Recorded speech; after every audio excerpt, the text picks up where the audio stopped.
Good evening. लल्ला classes में आप सभी का स्वागत है। आज हम एंशियंट हिस्ट्री का लेक्चर नंबर 2 लेकर के आते हैं और एक बात बोलना चाहते हैं कि देखो, समय बर्बाद मत करो, नहीं तो समय तुझे भी बर्बाद कर देगा। और ध्यान से कहानी को सुनते चलो, देखते चलो, याद होता चला जाएगा। ठीक है, सारे काम, सारे चीज़ टॉपर्स कोई भी नहीं होता। आप जो करोगे उस पे डिपेंड होता है कि आप क्या कर रहे हो। और मेहनत कर कर के हर इंसान सफल हो जाता है। और जब आप भी कर सकते, क्यों नहीं कर सकते हैं, आप भी R O UP PCS UPSC सारे नौकरी आपके पास है। बस आप करना चाहते हैं तो कर सकते हैं। और कैसे कर सकते हैं, तो पढ़ करके कर सकते हैं। ठीक है, टेंशन मत लो, पढ़ो। टेंशन लेने की बात नहीं है, टेंशन से पढ़ाई नहीं होती। आगे देखते हैं, हमारे सैंधव सभ्यता एवं संस्कृति की बात है। ठीक है, किसकी बात करेंगे हम? सैंधव सभ्यता एवं संस्कृति की बात करेंगे। तो इसमें सैंधव सभ्यता एवं संस्कृति में देखेंगे विद्वान और सिंधु सभ्यता के निर्माता। ठीक है, तो लक्ष्मण स्वरूप जी है आर्य। लक्ष्मण स्वरूप ने क्या कहा था? आर्य। और गार्डन चाइल्ड मार्टिन व्हीलर ने सुमेलियन कहा था। क्या कहा था? सुमेलियन। गार्डन चाइल्ड और मार्टिमर व्हीलर, दो बंदे ने कहा कि सुमेलियन है। राखाल दास बनर्जी ने क्या कहा था? द्रविड़ कह दिया था। तो सैंधव सभ्यता संस्कृति को लक्ष्मण स्वरूप जी ने आर्य कह दिया। और गार्डन चाइल्ड और मार्टिमर व्हीलर, दो बंदे हैं, गार्डन चाइल्ड और मार्टिमर व्हीलर, दोनों ने सुमेलियन कह दिया, सुमेलियन कह दिया। और राखाल दास बनर्जी ने द्रविड़ कह दिया। क्या कह दिया बाबू? द्रविड़। राखाल दास बनर्जी जो है उन्होंने वो द्रविड़ कहते हैं। गार्डन चाइल्ड और मार्टिमर व्हीलर ने सुमेलियन कहा है, लक्ष्मण स्वरूप ने आर्य कहा है। ठीक है, कालीबंगा जो है घग्गर, ठीक है, घग्गर नदी पर है। कालीबंगा घग्गर नदी पर रोपड़ और सतलज। ठीक है, कालीबंगा जो है घग्गर, रोपड़, सतलज, मांडा चिनाब नदी पर है। किस पे देखने को मिलेगा? चिनाब नदी पर। रोपड़ जो है सतलज नदी पर है और मांडा चिनाब नदी पर। दैमाबाद प्रवरा नदी पर है। दैमाबाद किस नदी पर है बाबू? प्रवरा नदी पर है दैमाबाद। दैमाबाद किस नदी पर है बाबू? प्रवरा नदी पर दैमाबाद है। ठीक है, दैमाबाद प्रवरा नदी पर है। आलमगीरपुर हिंडन नदी पर है। सुध कांगेडोर दास्क नदी पर है। सुध कांगेडोर दास्क नदी पर है। भगवानपुरा सरस्वती नदी पर है। भगवानपुरा किस नदी पर देखने को मिलेगा बाबू? सरस्वती नदी पर देखने को मिलेगा भगवानपुरा। ठीक है, तो भगवानपुरा किस नदी पर देखने को मिलेगा? सरस्वती नदी पर देखने को मिलेगा। फिर उसके बाद में अब देखेंगे हम कच्चा माल और प्राप्ति स्थल के बारे में देखेंगे। तांबा जो है खेतड़ी में मिला, बलूचिस्तान मिला, ओमान में मिला। ठीक है, तो खेतड़ी, बलूचिस्तान, ओमान में 3 जगह पे हमको तांबा मिल जाएगा। लाजबर्द क्या चीज़ होता है बाबू? लाजबर्द में बदख्शां अफगानिस्तान। लाजबर्द जो होता है बदख्शां अफगानिस्तान में मिलता है। लाजवर्द, लाजवर्द जी बदख्शां अफगानिस्तान में मिलता है। अब लाजवर्द क्या होता है उसके बारे में गूगल करना आप लोग, बताना मुझे भी कमेंट करके कि लाजवर्द कहाँ मिलता है बाबू? बदख्शां अफगानिस्तान में। टीन ईरान और अफगानिस्तान में मिलता है। टीन जो है ईरान और अफगानिस्तान से मिला। टीन कच्चा माल है, कहाँ से प्राप्ति स्थल है? ईरान और अफगानिस्तान में। ठीक है, ईरान पश्चिम एशिया का कंट्री है। चांदी की बात करेंगे। चांदी राजस्थान की जावर एवं अजमेर खानों से, अफगानिस्तान, ईरान से भी। तो भारत में जावर की खानें, वहाँ से जो है चांदी मिलेगा राजस्थान में। और अफगानिस्तान और ईरान से भी चांदी मिल जाते हैं। ठीक है, चांदी हमको लेना है तो भारत में तो जावर के खान में जाने पड़ेंगे, चांदी मिलेगा। अफगानिस्तान में जाने पड़ेंगे, ईरान में जाने पड़ेंगे, तो हमको चांदी मिल जाएगा। और टीन बस लेना है, ईरान और अफगानिस्तान में मिल जाएगा टीन आराम से। लाजवर्द की बात करेंगे, बदख्शां अफगानिस्तान में मिल जाएगा। आगे हम देखेंगे सीसा। सीसा भी खरीदना है तो ईरान, अफगानिस्तान और अजमेर, तीनों जगह पे सीसा भी मिल जाएगा। कहने का मतलब है कि ईरान, अफगानिस्तान काफ़ी जो है समृद्ध मतलब कि खनन के क्षेत्र में काफ़ी समृद्ध है ईरान और अफगानिस्तान। ठीक है। शिलाजीत हिमालय की पहाड़ी में मिलती है। शिलाजीत क्या होता है बाबू? हिमालय की पहाड़ी में मिलती है, ये जड़ी बूटी है। ठीक है। ये लोगों को जो है मजबूत बनाती है शिलाजीत। गोमेद कहाँ पे है बाबू? गुजरात में मिलता है। ग से गोमेद, ग से गुजरात। तो गोमेद कहाँ मिलता है बाबू? गुजरात में मिलता है। सोना दक्षिण भारत कर्नाटक में मिलेगा। भारत में यदि आपको सोना चाहिए तो दक्षिण भारत कर्नाटक में जाना पड़ेगा, तभी सोना मिलेगा वहाँ। ठीक है। और आगे क्या है? हाँ ठीक है। उसके बाद में ये आते हैं बाढ़ में मार्शल, मैके, एसआर राव, आर्यों का आक्रमण, गार्डन चाइल्ड, मार्टिन व्हीलर ने, स्टुअर्ट पिगट ने कहा था। ठीक है। आर्यों का आक्रमण के बारे में किसने कहा? Garden child, Mortimer wheeler, Stuart Piggott, 3 बंदे मिलकर के आर्यों का आक्रमण की बात कहे। आगे देखते हैं, जलवायु परिवर्तन के बारे में देखेंगे। Aurel Stein, Amalananda Ghosh. अच्छा, किसी ने बाढ़ का कारण बताया था कि यह सभ्यता कैसे समाप्त हुई थी, बाढ़ के कारण से समाप्त हुई थी। किसी ने जलवायु परिवर्तन के कारण बता दिया, किसी ने भूतालिक परिवर्तन की बात बता दिया, किसी ने महामारी बता दिया, किसी ने पर्यावरण परिवर्तन बता दिया। ठीक है। तो ध्यान से देखना है इसके बारे में हमको। ठीक है। तो ध्यान से देखना कि सैंधव सभ्यता एवं संस्कृति का अंत कैसे हुआ बाबू। तो मार्शल और मैके और एसआर राव, 3 विद्वान थे। एक मार्शल जी थे, दूसरा मैके थे, तीसरा एसआर राव। तीनों लोग मिल करके कहा कि बाढ़ के कारण जो है, मार्शल, मैके और एसआर राव ने कहा कि बाढ़ के कारण सैंधव सभ्यता समाप्त हो गई। फिर किसी ने कहा कि आर्यों का आक्रमण हुआ, तब सैंधव सभ्यता समाप्त हो गई। आर्यों के आक्रमण के बारे में गार्डन चाइल्ड, मार्टिमर व्हीलर और स्टुअर्ट पिगट, 3 बंदे मिलकर के आर्यों के आक्रमण की बात करते हैं। जलवायु परिवर्तन की बात कौन करता है कि जलवायु के परिवर्तन कारण जो है सिंधु घाटी सभ्यता समाप्त होती है? ऑरेल स्टीन और अमलानंद घोष।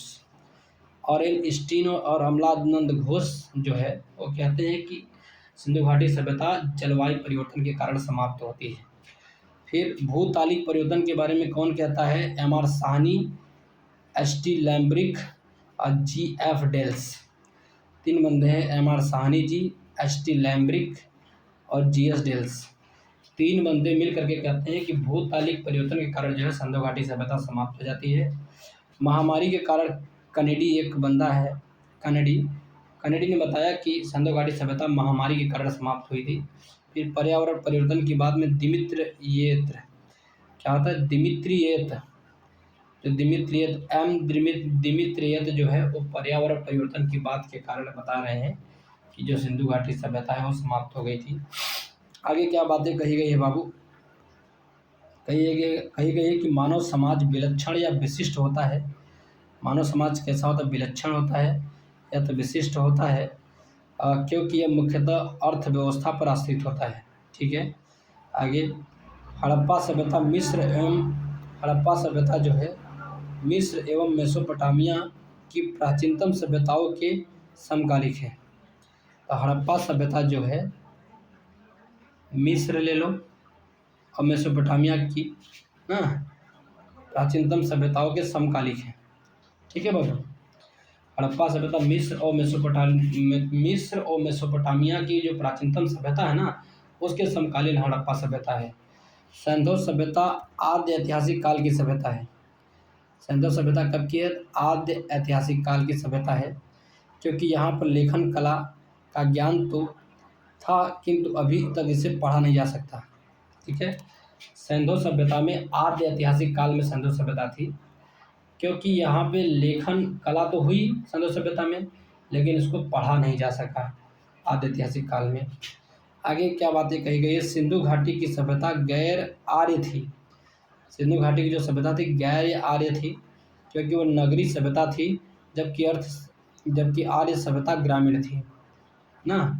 तो एक चीज़ दिमाग में आप रखना है कि सिंधु घाटी सभ्यता तो मैंने बताया कि शहरी या नगरी सभ्यता थी। ठीक है।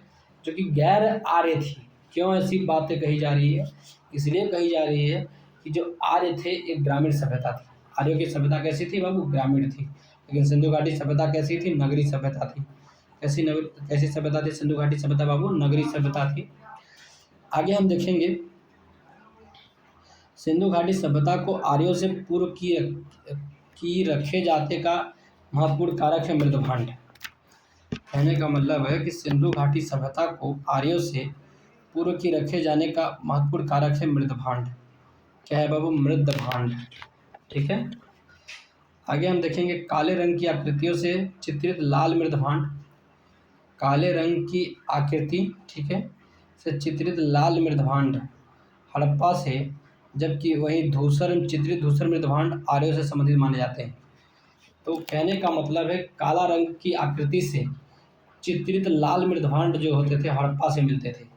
काला लाल का जहाँ पे भी मिलन हो जाएगा तो हड़प्पा, काला लाल लोग मिलकर हड़प लेते हैं। काला और लाल लोग मिलकर क्या है? हड़प लेते हैं। तो हड़प्पा सभ्यता से चित्रित हुई है मृदभांड। जबकि धूसर चित्रित की बात कर लेंगे तो आर्यों से संबंधित होगा, क्योंकि बेचारे सब देहाती थे आर्य। ठीक है, तो इनकी ग्रामीण सभ्यता थी आर्यों की। आगे देखते हैं सिंधु घाटी संस्कृति वैदिक समाज से भिन्न थी। सिंधु घाटी सभ्यता वैदिक समाज से भिन्न थी क्योंकि विकसित शहरी जीवन की सुविधाएं एवं चित्रलेखी लिपि थी। ठीक है, सिंधु घाटी जो संस्कृति थी वैदिक सभ्यता से भिन्न थी क्योंकि सिंधु घाटी की जो विकसित शहरी जीवन की सुविधाएं थी और चित्रलेखी लिपि थी। लिपि कैसी थी बाबू? चित्रलेखी लिपि थी। ठीक है, आगे हम चलते हैं। सिंधु घाटी सभ्यताओं के पास लोहे और रक्षा शस्त्रों के ज्ञान का अभाव था। सिंधु घाटी सभ्यता के पास में लोहा का और रक्षा शस्त्रों के ज्ञान का क्या था बाबू? अभाव था। ठीक है, हड़प्पा सभ्यता की लिपि का वाचन अभी नहीं हो सका, अतः सभ्यता से संबंध अनेक पुरास्थलों से प्राप्त पुरावशेषों की हड़प्पा संस्कृति के विशिष्ट तत्वों का प्रकाश डालते हैं। ठीक है, आगे चलते हैं। सिंधु घाटी के निवासियों की सभ्यता को जानने का मूल स्रोत है मोहरे ना। सिंधु घाटी निवासियों की सभ्यता को जानने का मूल स्रोत क्या है बाबू? मोहरे। क्या है बाबू? मोहर, जो लगभग 3000 साल पहले। सिंधु घाटी के निवासियों की सभ्यता को जानने का मूल स्रोत क्या है बाबू? मोहर। मोहर से हमें जो है इनके बारे में जानकारी मिलती है कि ई.जे. मैके ने सुमेर से लोगों का पलायन, ई.जे. मैके ने कहा था कि सुमेर से लोगों का क्या हुआ था बाबू? पलायन हुआ था। कहा कि सुमेर से लोगों का क्या हो गया बाबू? पलायन हो गया। ई.जे. मैके ने कहा। मार्टिन व्हीलर जी क्या कहते हैं कि पश्चिमी एशिया से सभ्यता के विचार का प्रवसन हुआ था। सिंधु घाटी के सभ्यता के विचार का जो प्रवसन हुआ था पश्चिमी एशिया से हुआ था, ऐसा मार्टिमर व्हीलर जी कहते हैं।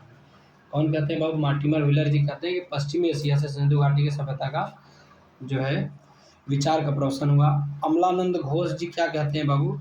कि हड़प्पा सभ्यता का उद्भव पूर्व हड़प्पा सभ्यता की परिपक्वता के परिणाम स्वरूप हुआ था। कहने का मतलब है अमलानंद घोष जी कहते हैं कि हड़प्पा सभ्यता का जो उद्भव हुआ ना उसके पहले ही हड़प्पा सभ्यता की परिपक्वता के परिणाम स्वरूप हुआ है।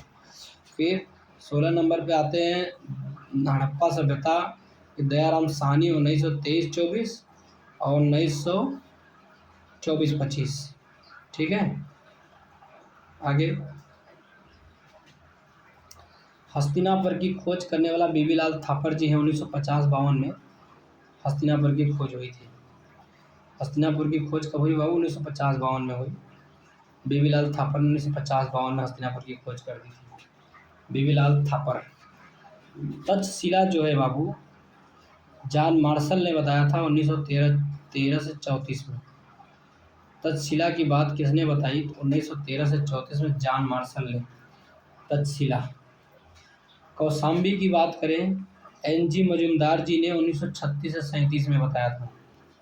एन.जी. मजुमदार कौशाम्बी। एन.जी. मजुमदार कहाँ से संबंधित है बाबू? कौशाम्बी से। 1936 से 37 में हड़प्पा वासियों को चांदी की जानकारी थी। हड़प्पा वासियों को चांदी की जानकारी थी। ठीक है, मैंने बताया कि जावर की खान है अजमेर की खान से राजस्थान में। तो हस्तिनापुर बीबीलाल थापर जी 1950-52 में, तक्षशिला की बात करें तो जॉन मार्शल 1913 से 34 में, कौशाम्बी एनजी मजूमदार जी 1936-37 में। और हड़प्पा वासियों को चांदी की जानकारी थी। चांदी कहाँ था? जावर की खान अजमेर में मिला था। ईरान में भी मिलता है, अफगानिस्तान में भी चांदी मिलती है, ध्यान रखना। टीन भी ईरान और अफगानिस्तान में टीन मिलता है, ये भी याद रखना। ठीक है, आगे हम देखेंगे हड़प्पा में मिट्टी के बर्तन पर सामान्यतः किस रंग का उपयोग हुआ है? लाल रंग का हुआ है। हड़प्पा में मिट्टी के बर्तन पर सामान्यतः लाल रंग का उपयोग होता है। ठीक है, आगे हम देखेंगे मूर्ति पूजा का प्रारंभ पूर्व आर्य काल से माना जाता है। मूर्ति पूजा का जो प्रारंभ मानेंगे पूर्व आर्य काल से माना जाएगा। सैंधव सभ्यता में मूर्ति पूजा प्रचलित थी। सैंधव सभ्यता में मूर्ति पूजा क्या थी बाबू? प्रचलित थी। इसके उदाहरण अनेक सैंधव पुरास्थलों से प्राप्त मातृ देवी की मृण मूर्तियां तथा मुहरों पर प्राप्त चित्र से पता चलता है। ठीक है, सैंधव सभ्यता में मुहर देखेंगे तो हम मातृ देवी की जो मरी हुई मूर्तियां थी और मिट्टी की जो मूर्तियां थी मातृ देवी की, और मुहरों पे जो प्राप्त चित्र होते थे, उसी से हमको पता चलता है कि सैंधव सभ्यता जो है मूर्ति पूजा प्रचलित थी। क्या थी बाबू? प्रचलित थी मूर्ति पूजा। ठीक है, आगे हम देखेंगे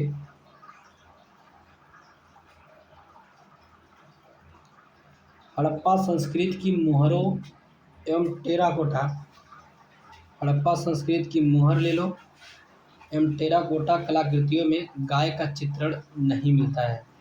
तो अब आप इतना चीज़ जान लो, कभी भी हड़प्पा संस्कृति की मुहर ले लो और टेराकोटा मिट्टी का जो बर्तन होता है, उनके कलाकृतियों में गाय का चित्र कभी भी नहीं मिला है। कभी भी गाय का चित्र नहीं मिला है, न तो हड़प्पा सभ्यता की मुहर पे, न तो टेराकोटा पे। ठीक है, आगे हम देखेंगे जबकि हाथी, गैंडा, बाघ, हिरन, भेड़ा आदि के अंकन मिले हैं, तो सोचो गाय का क्यों नहीं मिला? तो हाथी का मिला था।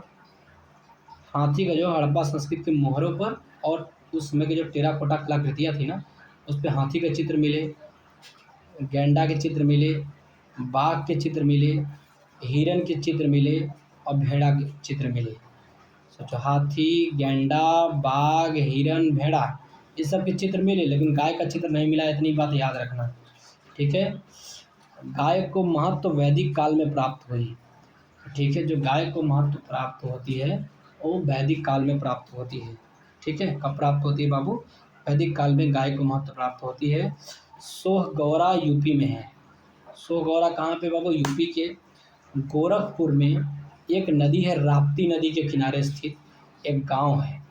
ठीक है, तो हम यूपी में, हमारा एक दोस्त है गोरखपुर में, तो गोरखपुर में एक राप्ती नदी है, उसके किनारे सोहगौरा एक प्लेस है, मतलब एक गांव स्थित है। यहाँ पर मौर्यकालीन ताम्रपत्र अभिलेख मिला है। अब मौर्यकालीन ताम्रपत्र अभिलेख बताओ, सोहगौरा अभिलेख, हाँ, तांबे का जो है अभिलेख मिला है।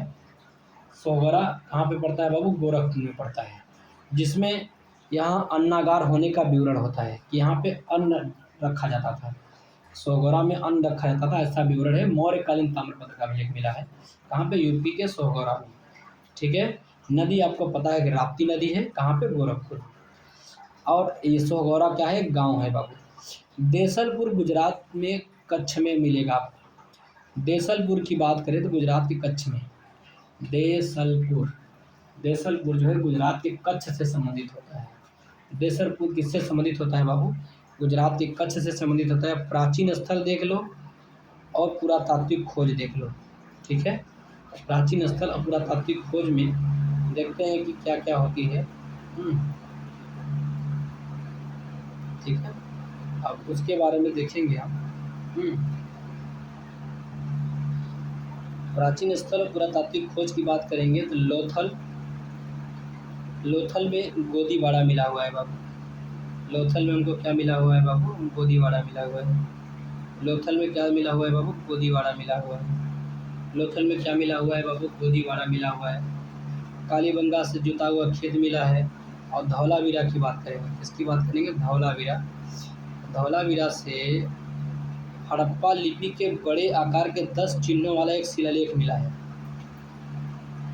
धौलावीरा से क्या मिला है बाबू? हड़प्पा लिपि के बड़े आकार के 10 चिन्ह वाला एक क्या मिला है बाबू? शिलालेख मिला है। ठीक है ना। धौलावीरा से हड़प्पा लिपि के बड़े आकार के 10 चिन्ह वाला एक शिलालेख मिल गया है। ठीक है। अब बनावली में हमको क्या देखने को मिलेगा? पक्की मिट्टी की बनी हुई हल की प्रतिकृति बनी हुई मिली हुई। ठीक है बाबू। बनावली में पक्की मिट्टी की बनी हुई हल की प्रतिकृति बनी हुई है, जो कि पक्की मिट्टी की बनी हुई है बनावली में। तो बनावली से बना होता है मिट्टी का, कुछ बना होता है, पक्की मिट्टी की जो है हल की प्रतिकृति बनी होती है बनावली से। आगे हम देखेंगे हड़प्पा में समाधान R37 भी मिल जाएगा आपको। समाधान R37 कहाँ पे देखने को मिलेगा बाबू? हड़प्पा में देखने को मिलेगा। लोथल से मैंने बता दिया कि गोदीवाड़ा भी मिला। ठीक है। कालीबंगा से जुता हुआ खेत मिले। अब मोहनजोदड़ो से क्या मिलेगा बाबू? हमको नर्तकी की मूर्ति मिलती है। मोहनजोदड़ो। अब मोहन माने कृष्ण जी, मोहन का मतलब कृष्ण जी। भाई कृष्ण जी हाथ जोड़ के खड़े रहेंगे तो नर्तकी तो नाचेंगी ही। याद रखना कि मोहनजोदड़ो से नर्तकी की मूर्ति मिली है। मोहनजोदड़ो से क्या मिलेगा बाबू? नर्तकी की मूर्ति मिली है। आगे चलेंगे। हड़प्पा जो है रावी नदी पर है। फिर हस्तिनापुर जो है गंगा नदी पर है। नागार्जुन कोंडा कृष्णा नदी पर है। तब पैठन जो है गोदावरी नदी पर मिलेगा। पैठन किस नदी पर मिलेगा बाबू? गोदावरी नदी पर। नागार्जुन कोंडा कृष्णा नदी पर, हस्तिनापुर गंगा नदी पर, हड़प्पा रावी नदी पर। ठीक है। आगे हम देखेंगे सिंधु सभ्यता के महान स्नानागार के साक्ष्य मोहनजोदड़ो से प्राप्त हुए हैं। हाँ, इसकी लंबाई नॉर्थ टू साउथ 55 मीटर और चौड़ाई जो है ईस्ट वेस्ट 33 मीटर है। लंबाई चौड़ाई 55 मीटर और 33 मीटर। तो स्नानागार है। क्या है बाबू? अब सोचो, अब मोहनजोदड़ो भाई सिंधु सभ्यता का एक जगह है मोहनजोदड़ो। अब जब मोहन खड़े रहेंगे तो क्या होगा? बांसुरी बजेगी, नर्तकी होगी। नर्तकियाँ तो होती है मोहनजोदड़ो में। अब वैसे बिना नहाए तो करेंगे नहीं, तो स्नानागार भी मिलेगा मोहनजोदड़ो में ही मिलेगा। और बहुत बड़ा स्नानागार है। 55 मीटर उत्तर से दक्षिण इसकी लंबाई देखने को मिलेगी और चौड़ाई ईस्ट से पूर्व कितना? 33 मीटर का, मतलब बहुत बड़ा हो जाता है, मिला हुआ है। आगे क्या कह रहा है? मोहनजोदड़ो तथा लोथल से नाव के चित्र युक्त मोहरे प्राप्त हुए हैं। मोहनजोदड़ो ले लो और लोथल से नाव के चित्र मिले हुए हैं बाबू। नाव के चित्र युक्त मोहरे प्राप्त हुई हैं कि मोहनजोदड़ो लोथल से क्या एक मोहर प्राप्त होता है बाबू? वहाँ पे नाव के चित्र बनाए गए हैं मोहर पे। इसके नाव के चित्र बनाए गए हैं तो मोहनजोदड़ो से और लोथल से प्राप्त हुए हैं। ठीक है। अब आगे हम देखेंगे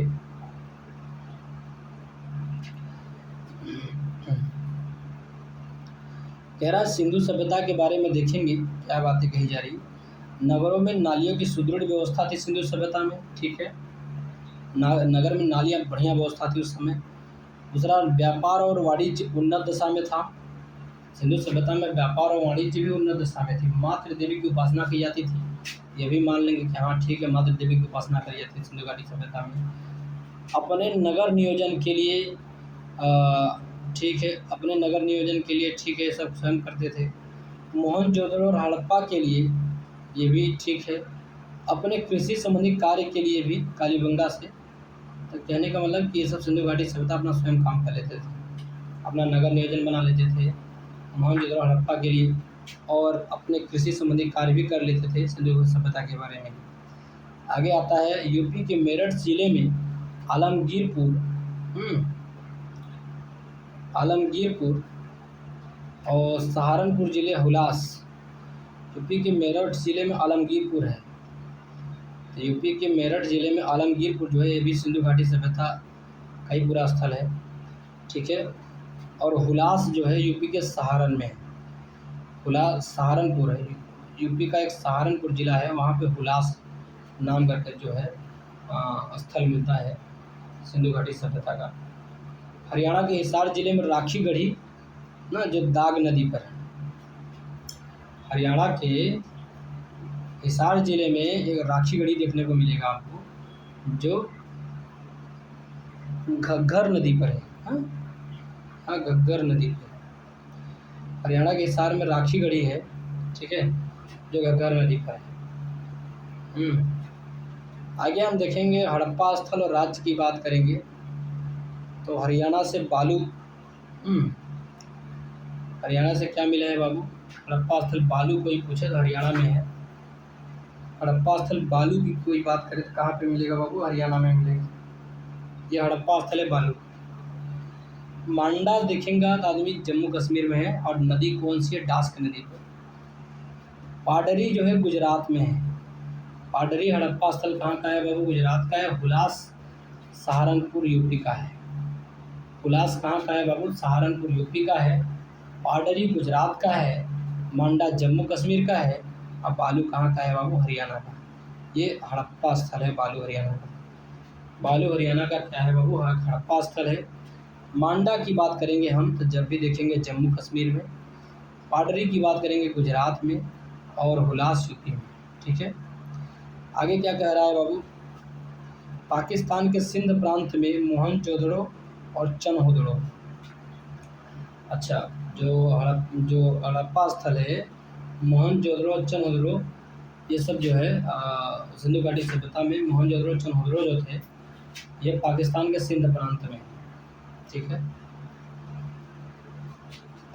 खोज 1931 में एनजी मजुमदार ने किया था। किसका? चनहुदड़ो का। चनहुदड़ो का खोज 1931 में हुआ था। एनजी मजुमदार ने किया था। 1935-36 में मैके ने यह उत्खनन करवाया था। 5 साल बाद या 4 साल बाद मान लो एनजी मजुमदार ने चनहुदड़ो का खोज कर दिया। उसके बाद में मैके जी आते हैं 1935-36 में उत्खनन करवा देते हैं। कोई दिक्कत नहीं होनी चाहिए। बात चनहुदड़ो। रंगपुर सौराष्ट्र क्षेत्र में गुजरात में स्थित है। रंगपुर सौराष्ट्र क्षेत्र में गुजरात में स्थित। यहाँ से प्राक हड़प्पा और उत्तर हड़प्पाकालीन सभ्यता के साक्ष्य मिले हैं। ठीक है ना। रंगपुर सौराष्ट्र क्षेत्र में प्राचीन कालीन जो हड़प्पा है, हड़प्पा और उत्तरकालीन हड़प्पा, जब हड़प्पा समाप्त हो रही, सारी सभ्यता के साक्ष्य रंगपुर सौराष्ट्र से मिले हैं। आगे आता दधेरी, जो कोटला दधेरी बोलते हैं इसको। दधेरी को क्या बोलते हैं बाबू? कोटला दधेरी बोलते हैं। एक पर्वतीय हड़प्पी पुरा स्थल है। कैसे बाबू? ये दधेरी एक पर्वतीय हड़प्पी पुरा स्थल है जो पंजाब प्रांत के फतेहगढ़ साहिब जिले में गोविंदगढ़ के पास में। दधेरी या कोटला दधेरी की बात करें तो पंजाब में होगा। और पंजाब प्रांत के फतेहगढ़ साहिब जिले में गोविंदगढ़ के पास है। फतेहगढ़ साहिब जिले में गोविंदगढ़ के पास में जो है हमको देखने को मिलेगा दधेरी कोटला दधेरी। ठीक है, आगे हम देखेंगे हरियाणा के फतेहाबाद जिले में। ठीक है, अब हरियाणा के फतेहाबाद जिले में स्थित बनावली से हल का टेराकोटा प्राप्त हुआ है। सोचो, हल का टेराकोटा यदि कहीं पे पता होगा तो हरियाणा के फतेहाबाद जिले में स्थित बनावली से हल का टेराकोटा प्राप्त हुआ है। तो बनावली से भी हल का टेराकोटा प्राप्त हुआ है, लेकिन हरियाणा के फतेहाबाद जिले से प्राप्त हुआ है।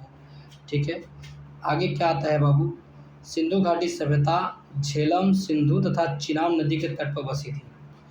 सिंधु घाटी सभ्यता जो थी बाबू, झेलम पे सिंधु चिनाब, झेलम सिंधु तथा चिनाब नदी के तट पर बसी थी, परंतु गंगा पर नहीं। सिंधु घाटी की सभ्यता झेलम सिंधु चिनाब पे बसी थी, गंगा पे नहीं बसी थी, ध्यान रखना। सिंधु घाटी जो सभ्यता बसी थी, झेलम नदी था उस समय। सिंधु घाटी सभ्यता को झेल रही थी झेलम नदी, सिंधु नदी और चिनाब नदी, 3 नदियाँ झेल रही थी। गंगा पे नहीं, गंगा का कहीं छुआता नहीं। आगे हम देखेंगे बाबू, सिंधु घाटी के लोग पशुपति शिव की पूजा भी करते थे। ठीक है, तो पशुपति शिव की पूजा भी करते थे। इसका प्रमाण मोहनजोदड़ो से प्राप्त एक मुहर है जिस पर योगी की आकृति बनी हुई है। तो मोहनजोदड़ो से पता चलता है कि जो है लोग पशुपति शिव की पूजा करते थे। ठीक है भाई, मोहनजोदड़ो से लोग जब स्नानागार है नहाएंगे और नर्तकी होगा तो जो है भाई भगवान योगी की आकृति भी बनी है, ठीक है, पशुपति शिव की आकृति भी बनी है, ठीक है, कहाँ पे, मोहनजोदड़ो से। ठीक, आगे चलो।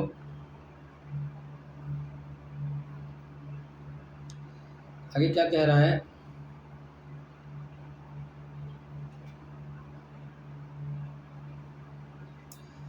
आगे कह रहा है कि भारतीय पुरातत्व सर्वेक्षण विभाग के महानिदेशक सर जॉन मार्शल, भारतीय पुरातत्व सर्वेक्षण विभाग के महानिदेशक जो है सर जॉन मार्शल के निर्देश पर, ठीक है, सर जॉन मार्शल के निर्देश पर 1921 में दयाराम साहनी ने हड़प्पा तथा 1922 में राखालदास बनर्जी ने मोहनजोदड़ो की खोज की।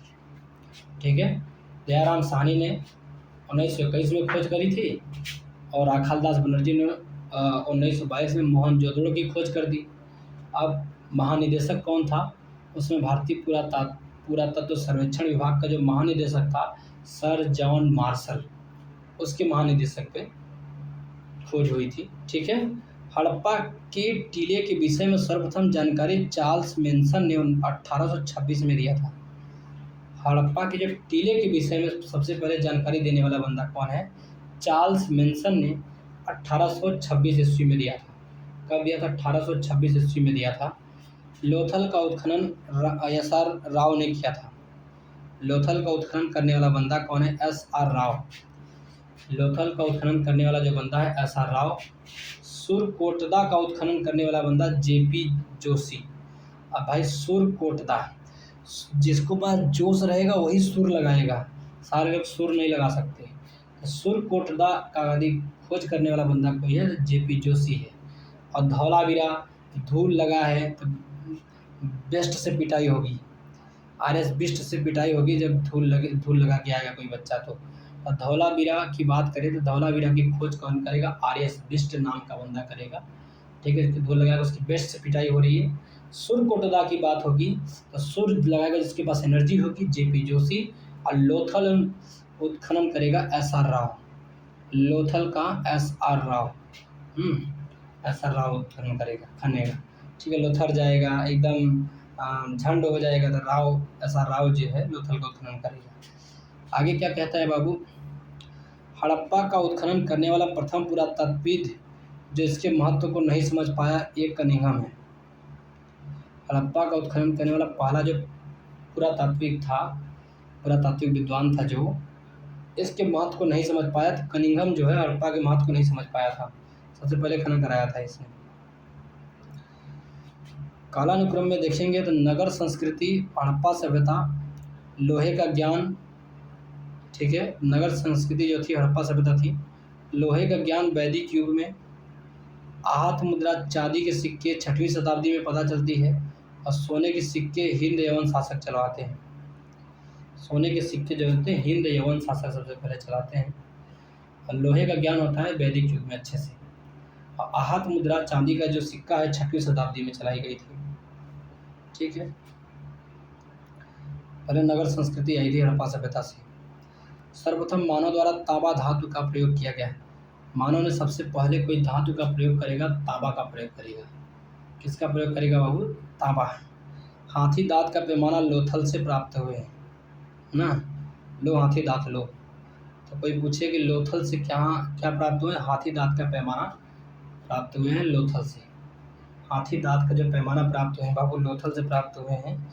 आगे क्या कह रहा है, सैंधव सभ्यता में सड़कें एक दूसरे को समकोण पर काटती हैं। ठीक है, सैंधव सभ्यता में जो सड़कें होती हैं एक दूसरे को कहाँ पे काटती हैं बाबू, समकोण पर काटती हैं। ठीक है, सड़कों के दोनों किनारों पर पक्की नालियाँ बनाई जाती है, एक दूसरे को समकोण पे काटेंगी। और किनारे पे पक्की नालियाँ भी बनाई जाती हैं, सड़कों के किनारे पक्की नालियाँ भी सैंधव सभ्यता में बनाई जाती थी, जिन्हें बड़ी ईंटों अथवा पत्थर के टुकड़ों से ढका जाता था। बड़ी ईंटा से, पत्थर के टुकड़ा से ढका जाता था। उस समय में सोचो ये सारी चीज़ें थी सैंधव सभ्यता में, जो कि अभी तक गांव एरिया में हम लोग के पहुंचा नहीं है। शहर की चीज़ थी उस समय में पहुंच गई थी। आगे हम देखेंगे, इस समय सोने और चांदी के आभूषण बनाए जाते थे। ठीक है, सोने और चांदी के आभूषण जो है सैंधव सभ्यता में बनाए जाते थे। ठीक है, सोने और चांदी के आभूषण बनाए जाते थे। अच्छा, आगे मोहनजोदड़ो तथा हड़प्पा नगर अब विलुप्त हो गए हैं। ऐसा अच्छा लिख रहा है कि मोहनजोदड़ो हड़प्पा नगर अब विलुप्त हो गए हैं, वह खुदाई के दौरान प्रकट हुए थे। अच्छा, धौलावीरा कच्छ में हड़प्पा सभ्यता की भारत में स्थिति दूसरी सबसे बड़ी बस्ती है। धौलावीरा जो है भारत स्थित दूसरी सबसे बड़ी बस्ती है। इन खोजों में शैलकृत जलकुंड महत्वपूर्ण है। अच्छा, धौलावीरा में शैलकृत जलकुंड है। धौलावीरा कच्छ है, हड़प्पा सभ्यता की भारत में स्थित इसकी दूसरी सबसे बड़ी बस्ती है। ये धौलावीरा दूसरी सबसे बड़ी बस्ती है। धौलावीरा में शैलकृत जलकुंड महत्वपूर्ण है। धौलावीरा में शैलकृत जलकुंड महत्वपूर्ण है। फिर आगे क्या कह रहा है, धौलावीरा नगर को 3 भागों किला, मध्य नगर और निचला नगर में विभाजित किया गया है। धौलावीरा नगर को 3 भाग में, किला में, दूसरा मध्य नगर में, तीसरा निचला नगर में विभाजित किया गया है। धौलावीरा नगर को 3 भागों में, एक किला, दूसरा मध्य नगर, तीसरा निचला नगर में विभाजित किया गया है। आगे हम देखेंगे कौन सा प्राचीन नगर अपने उन्नत जल संचयन और प्रबंधन प्रणाली के लिए सुप्रसिद्ध है, जहां बांधों की श्रृंखला का निर्माण किया गया था और समृद्ध जलाशयों में नहर के माध्यम से जल को प्रवाहित किया जाता था। धौलावीरा जलकुंड की बात तो पहले हो गई धौलावीरा में। तो उन्नत जल प्रणाली के लिए, उन्नत जल संचयन और प्रबंधन प्रणाली के लिए जो है सुप्रसिद्ध है, तो धौलावीरा है। कौन है बाबू? धौलावीरा है। अब हम यही लेक्चर को समाप्त करते हैं बाबू। लाइक करिए, सब्सक्राइब करिए, कमेंट करिए, ठीक है। हम आप लोग के लिए इतना मेहनत करते हैं, तो आप लोग थोड़ा सा ध्यान दीजिए, ठीक है।